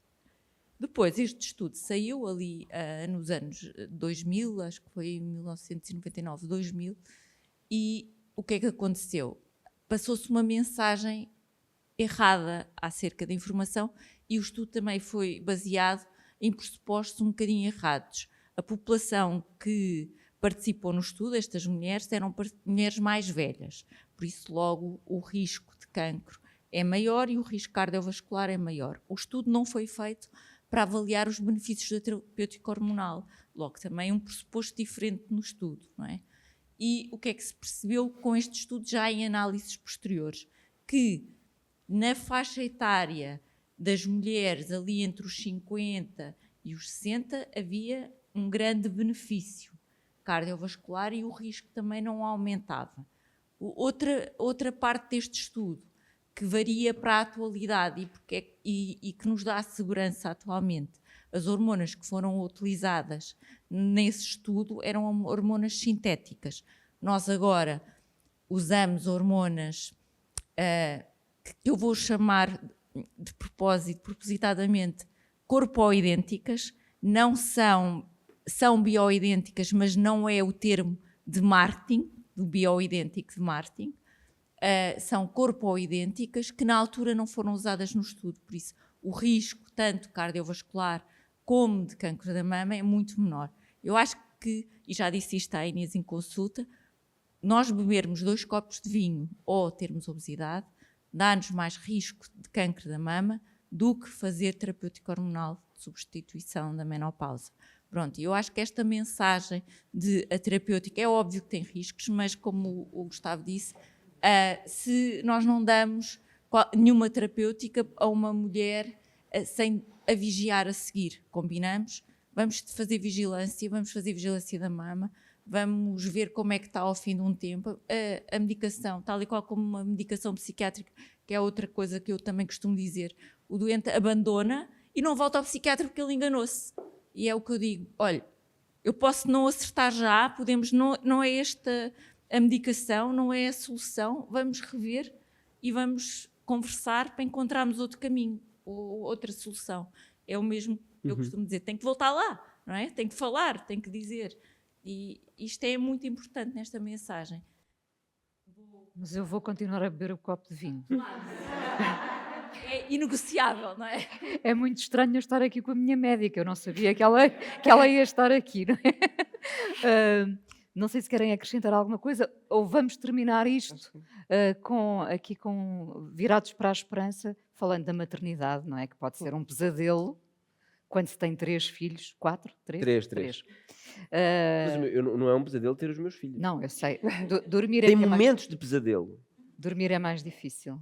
Sim, eu aqui acho que eu posso falar como pai e como psiquiatra, tendo perspectivas mais ou menos semelhantes, que é ter filhos estraga o sono. Pronto. E a relação? Esperemos que não. Não é a tua. Não, eu sei, eu também não estou a falar da minha. Da minha não estragou. mas há relações que ficam estragadas. Agora a questão é que para um filho estragar uma relação, como é que seria a relação antes de ter esse filho? É a primeira pergunta que eu faria. Embora também seja verdade que como é que se geriu o surgimento daquele novo elemento na família. E isso, de facto, pode deteriorar uma relação. Eu tenho imensos exemplos na consulta dos quais podia falar e não temos tempo para isso, mas como sendo as dinâmicas familiares mudam radicalmente, as próprias mulheres mudam às vezes muito de comportamento depois de serem mães e passam a ser altamente defensivas da cria versus o próprio pai. O pai é visto como um outsider, enfim. É óbvio que esse tipo de dinâmicas vai estragar a relação. Portanto, não podemos generalizar porque não há um caso, não há uma forma semelhante de acordo com a qual todas as pessoas ou todas as famílias reagem ao nascimento de uma criança. Agora, uma coisa que é garantida é que o sono fica deteriorado. Isso é garantido. Isso é comum para toda a gente. Só há aqui duas variáveis possíveis. É só a mãe é que fica com o sono deteriorado ou ficam os dois? E o ideal é que fiquem os dois. Porque, na verdade, e há, felizmente, cada vez mais, cá está, rotinas planeadas de noite perante um bebê recém-nascido, em que há divisão pré-acordada de turnos de assistência ao bebê e de sono descansado. E aqui sim, eu acho que aqui aplica-se bastante bem um divórcio de sono, porque é uma fase transitória da vida, não é uma coisa a longo prazo. Porque isso, de facto, vai permitir que ambos descansem alguma coisa e que o bebê tenha cuidados adequados durante a noite. Porque o que acontece frequentemente é que estão ali todos no quarto, aquilo é uma balbúrdia, e depois o bebê chora e faz cocó e tira a fralda, tira tu, que eu já tirei 4, não sei o quê. E, portanto, aquilo depois a certa altura já os pais gritam, o bebê acorda porque os pais gritaram. Como veem, isto é autobiográfico, claramente. Mas depois tudo correu bem, porque entretanto eu fui ao terceiro, portanto, claro. Sou completamente chalupa, que é o que toda a gente acha dos psiquiatras, e a minha mulher também é psiquiatra, portanto, só se estraga uma casa. Mas, de facto, a perturbação do sono existe. É uma perturbação por fatores exógenos, no caso do pai, e no caso da mãe, por fatores endógenos, porque a própria flutuação hormonal do pós-parto é também um momento de risco hormonal para disfunção cerebral. Porque, aliás, não é por acaso que o pós-parto é uma fase de risco para doença mental na mulher, nomeadamente depressão pós-parto, que é aquela que é mais falada e mais conhecida, mas também a psicose pós-parto, que é grave, rara, mas muito grave e muito intensa e que tem uma relação hormonal muito significativa. Mesmo quando não há doença mental, há um fenómeno comum chamado os baby blues. Portanto, todas estas questões do humor e da ansiedade vão impactar depois o próprio sono. Mas só uma nota de esperança, claro. Que é o meu papel aqui hoje, é a nota de esperança atenção, e de alerta em mas relação com isto eu não estou a tirar a esperança, pelo contrário, tu és a dizer que, e eu acho que também é o nosso papel, tu és a esperança, eu sou a honestidade. A honestidade. Eu sou honesta. Não digo que não. Mas o que eu quero dizer com isto é que também acho, mais uma vez, vou usar outra vez a expressão, não dourar a pílula, porque romantizar o período pós-parto é perigoso. Sim. É perigoso até para a própria relação. Porque se as pessoas vão numa expectativa de que o bebê é maravilhoso e de que o parto é maravilhoso e de que aquilo é tudo uma maravilha, não é. Não é. E, portanto, eu acho que é bom que nós, enquanto profissionais de saúde, também mostremos que vai haver coisas. E, sobretudo, também normalizar, de certa forma, as emoções negativas. Ou seja, vai apetecer matar o marido de vez em quando. Vai apetecer matar a mulher. Estou, obviamente, a exagerar com o termo matar. Matar no sentido figurativo, claro. Até porque está gravado. Mas isso vai acontecer e, portanto, é importante que as pessoas também percebam que há fases em que é suposto ou é aceitável ficar triste, nos baby blues, por exemplo, mas já não é suposto ficar persistentemente triste e não conseguir cuidar do bebê. Isso já não é normal.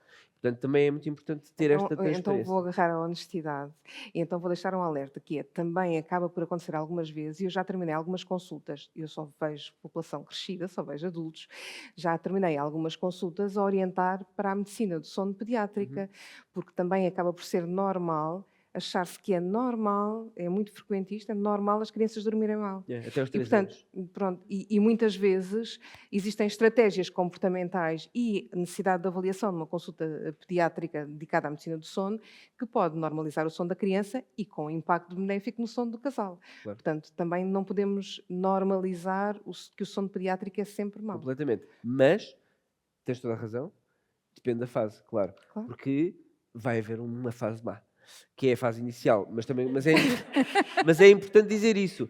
A fase má é transitória, está cá, como se vê, a honestidade é sempre importante. A fase má tem uma duração expectável de X tempo. Agora, se a criança ao fim de 6 anos continua a dormir mal, se calhar isso já não é normal. Vamos terminar aqui esta conversa à volta do sono do casal. Acho que ninguém bocejou. que eu tenha visto, portanto é um bom sinal, não é? Agradecer por este convite, foi um prazer estar aqui com vocês e com vocês, e vão receber uma belíssima serigrafia agora. Eu sou suspeita. Vão receber uma serigrafia que assinala este encontro. Muito obrigada a todos.